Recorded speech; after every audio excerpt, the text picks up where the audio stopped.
ఆత్మహత్యలు మాయైతే ఆత్మహత్యలు ఆత్మహత్యలు కార్మికులైతే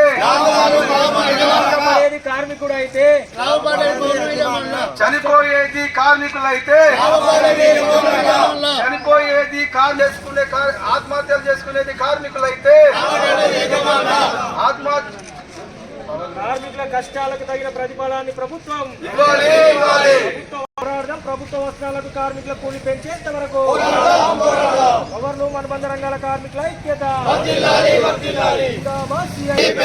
ప్రభుత్వ వస్త్రాల కూలి ప్రభుత్వ వస్త్రాల కార్మికుల కూలి కష్టం చేసేది పవర్లు కార్మికులైతే 2023 యారన్ సబ్సిడీ వెంటనే వర్కర్ టు ఓనర్ పథకాన్ని వెంటనే పాలిస్టర్ కూలీ తగ్గించే.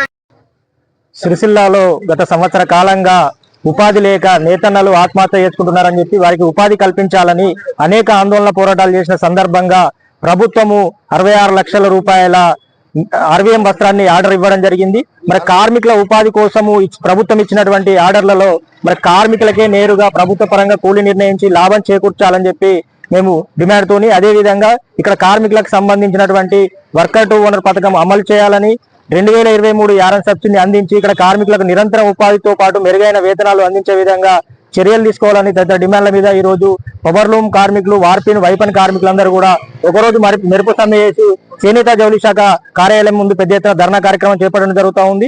మరి ఇక్కడ కార్మికుల ఉపాధి కోసం ఏర్పాటు ఇచ్చినటువంటి ప్రభుత్వ ఆర్డర్లకు ప్రభుత్వ పరంగానే కార్మికులకు కూలీ నిర్ణయిస్తేనే కార్మికులకు న్యాయం జరిగే అవకాశం ఉంటుంది. కాబట్టి ప్రభుత్వం యారన్ సప్లై చేసి యారన్ బ్యాంక్ ద్వారా సప్లై చేయడం ద్వారా మరి యారన్ లో ఇక్కడ ఉన్నటువంటి యజమానులకు కొంతమేరకు లబ్ధి జరుగుతుంది. ఆ లబ్ధి జరిగేది మరి కార్మికుల పేరుతో వచ్చింది కాబట్టి కార్మికుల లబ్ధి జరిగే విధంగా ప్రభుత్వం నిర్ణయం తీసుకోవాలి. మిగతా సమస్యలను కూడా పరిష్కరించాలి. రాబోయే ఆర్డర్లు చీరలలో కూడా ముందస్తుగా ఇక్కడ ఉన్నటువంటి పవర్ రూమ్ కార్మికులు కావచ్చు, వార్పిన్ కావచ్చు, వారి వైపని అనుబంధ రంగాల కూలీ నిర్ణయించి ఇచ్చిన తర్వాతనే ఆర్డర్లు ఇవ్వాలని చెప్పి కార్మికులకు న్యాయం చేయాలని డిమాండ్ చేస్తాను. లేని పక్షంలో పెద్ద ఎత్తున ఈ ప్రభుత్వ ఆర్డర్లన్నీ కూడా వారం రోజుల్లోపు ఈ కూలీ నిర్ణయించకపోతే మొత్తం పరిశ్రమ ఈ ప్రభుత్వ ఆర్డర్లను వస్త్రాన్ని ఉత్పత్తిని నిలిపివేస్తామని చెప్పి తెలియజేస్తా ఉన్నాం.